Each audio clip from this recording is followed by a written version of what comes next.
Who said history has to be boring? You've probably heard of Anastasia. You might have even seen the animated movie. But not surprisingly, that isn't a very accurate depiction of the Romanov family, the last ruling family of Russia. In her nonfiction book, The Family Romanov, Murder, Rebellion, and the Fall of Imperial Russia, Candace Fleming tells the story of Tsar Nicholas II as he reluctantly becomes the ruler of Russia to his execution, as well as the execution of his wife and 5 children at the hands of the people he once governed. As a result of Nicholas's rule, the Russian peasants rose up against the elite and started a violent revolution that continued many years after the imperial family's death. And to portray this intricate story that spans over a long period of time, Fleming uses a narrative style that makes the book read more like a novel than a history book. For example, the next morning, as snow swirled from the frozen rivers, workers organized themselves in processions. It was Gapo's plan for them to march along different streets, meeting at the Winter Palace Square. Wearing their best clothes for their meeting with the Tsar, 120,000 men, women, and children walked peacefully along. Some carried crosses or icons. Others waved Russian flags or hoisted pictures of Nicholas and Alexander high above their heads. As they went, they sang hymns, laughed, and talked excitedly. More than once they burst into the national anthem, God Save the Tsar.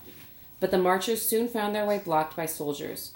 Unsure of what this meant, and not wanting to be late for their meeting, the workers pressed forward. The soldiers fired.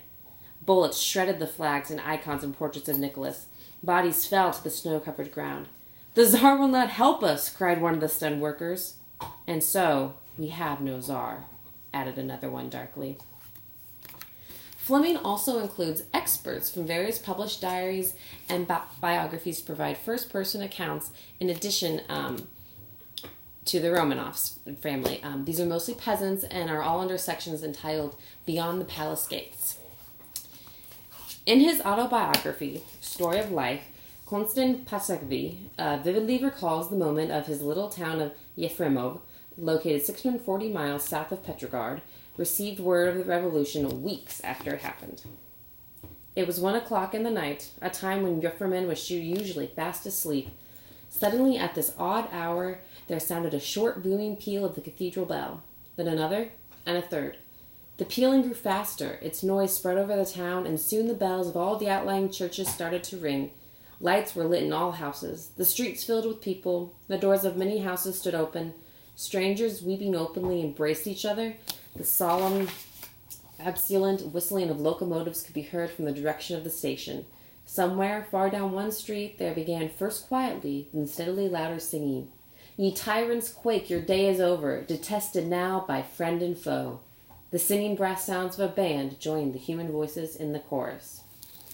Reading The Family Romanov, I became enthralled with the characters and the mounting tensions that finally erupted in violence. The history of the world definitely isn't boring, and reading about it shouldn't be either.